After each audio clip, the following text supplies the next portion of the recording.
One's wooing me. Arrow holes that never close. Now, Guy-Sebastian, in listening to this, you're kind of the mountain climber that gets to the top but doesn't need any rigs to do it. The way you get to those high notes is pretty amazing. Oh, thank you. How many takes did that take? I can't remember. I don't think it was too many. I try not to be a very, I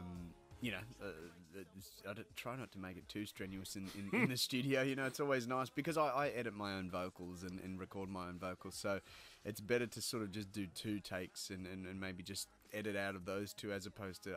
This is interesting because normally a lot of singing artists, as well known as you, prefer somebody else to do it. So yeah, I'm very picky about my own vocals. So, but I mean, I've recorded other singers where I've literally done maybe 15 takes, and when you comp them later and you make them into one track, it's just a nightmare. But so when I record myself, I just try and sing in tune. Let's just go back in history in a moment. You're listening to Guy-Sebastian, and if you'd like to ring up and say hi and tell this guy how much you like him, 8223 0000.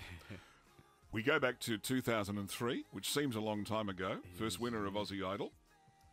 The X Factor's coming back, and we'll ask you about that. But this song you've done now, I noticed that most parents, once upon a time, would sing their kids a lullaby or read them a story. You beatbox your child to sleep. Now, where did this come from? Well, it's not so much. It doesn't put him to sleep. It more gets a guaranteed smile out of him. I'm actually quite afraid, Leon. He's sort of right into drums. Anyone that plays drums or taps a beat on a desk or something, he's just fixated. And more so when I beatbox, and I'm not the world's best beatboxer. I'm not even close. But he just loves beats and loves drums. And I'm a bit worried because most of the drummers I know, they're all a bit odd. And so, I'm hoping he's not going to be a drummer. Yeah. So. That's an unusual way of getting your kid to relax at night. It is, absolutely. Now you have an enormous rigour in your work because you've sold so many albums, you've sold so many units, you've got a new CD, which we'll talk about in a sec. We're going to see the X Factor shortly. Now, why will this program be any different to what it's previously been? Look, I think it's the talent, really. It's always the fresh talent that people tune in because it's pretty much the same old judges. It's me waffling on, and it's Ronan, Ronan with his little Irish, doing the diddly dees and diddly dies, and Mel B with her, Spice Girl, scary Spice way that she is. She's very harsh, always telling me to shut up, and of course Nat Bassing way. So there's not much different on the judging panel, but the talent is where it is, and this year we're especially lucky. I think last year we look at the show and Reese Maston, who won, was kid from Golden Grove, and he was such a clear standout. Whereas this year, I don't know, we got such great songwriters and singers, and it's very broad. When in your life was it obvious to you that things were going to change, that suddenly you would make a mark? I never sort of analysed it. I didn't really think about it until it all happened with me. I sort of, people have to realise too that the Australian Idol, it was the first series. I didn't even know if it was going to make it to television. I sort of lined up just down the road from here, and it was a freezing Adelaide morning, and I didn't think I'd get through. I thought maybe they were going to look for the best looking people that could dance really well or something, that it wasn't going to be a voice thing. And I was a fuzzy haired, chubby, odd looking boy that I just didn't think that I would get anywhere, and then suddenly there was people at the front of my parents' house in Golden Grove with signs and camping out the front of our house. It was very odd for me, and so it sort of all happened very quickly. Graham of Elizabeth East wants to say hello. Hi, Graham. Meet Guy. G'day, Leon. G'day, Guy. How you doing there, I'm chap? well, mate. How are you? Fantastic. Look, congratulations on your success right back from when you first came onto our TVs. And you've got to bring back that afro. You've got to, mate. You've got to. That was your trademark. Yeah, I'll try. It just took so much upkeep. Enjoying the short back and sides. Look, congratulations also on the X Factor.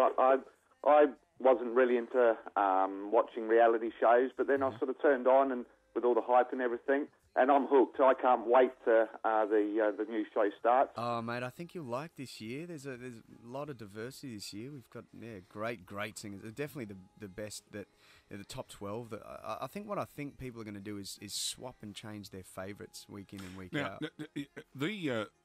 What happens is we see the auditions for a while. Mm-hmm. And then you knock it down to the first, what you would call a boot camp, and you get the mentoring happening. Uh-huh. Do you get to decide who you want to mentor, or is that out of a hat? No, that's decided for us, which is kind of, it makes it a bit of a surprise because there's, and especially this year we did it a bit different. We did a super boot camp. Usually we get to the boot camp phase and you've got 30 or 40 odd people in your category. So what makes it super? Well, this year we all did boot camp together, so the 4 judges basically culled it right down to where there was only 6 in each category, and then we go overseas with them, and that's where we found out who we had. So the stakes were higher because we knew how strong each category was. Let's talk to Michael. Michael, you're talking with Guy-Sebastian. Hi, Guy, and thank you very much for everything you've done for me and my grandkids. And wherever we take them anywhere, they're always put Guy on, and they're 9, 6 and 5, and they go to your church, mate, and that's changed my opinion of churches as well. Fantastic.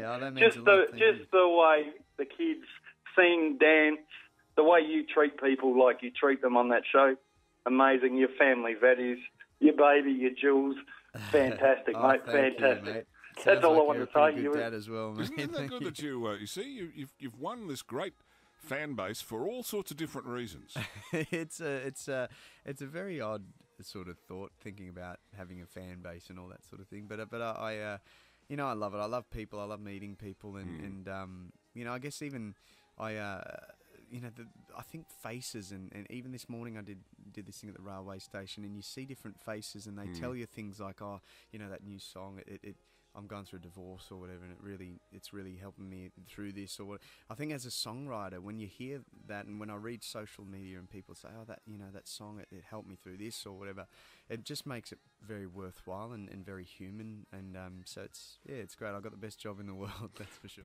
Can I commend you for what you've done? I mean, I think the thing that you do for people is also give them hope, because if it wasn't for shows like it's really interesting how we've had the Australian Idol model. We've had the X Factor. The Voice. Absolutely. We've uncovered people who, because you don't really have talent scouts anymore, do you? No, and I think that's the most rewarding thing about this show, is because it is a very different model. You don't have A&R record label guys who are scouting the different various pubs and looking for talent. I can remember a time going back years. We had a lot of very successful nightclubs in Adelaide where they used to have live bands in town halls, and you'd get some awesome bands. Yeah. And you'd meet people from record companies who were here from interstate or overseas looking for talent. Yeah, it just you won't find that anymore. now. Oh, no. not a chance. No, if you find it in a pub, the music is not the talent they're looking for. Yeah, and now it's kind of a multi-pronged attack. It's sort of you've got to be killing it on the lives and getting a following live, playing at the pubs, but also having a big online following. And for example, this year we've got this kid from a town of 12 people. Now he wouldn't have had the money to go and basically pay thousands of dollars to get demos recorded, send it to record labels, and so it's because of the show that we uncovered people like him. I can't wait for people to hear him sing. It's amazing. Well, Guy, thank you for joining us today. My pleasure. And may you continue for as long as you have the passion. Oh, you're very kind. This was a big love fest. I loved it. It's great. Thank you, and thanks to everyone in Adelaide. I've had so much support, and I love what I do, and thank you so much.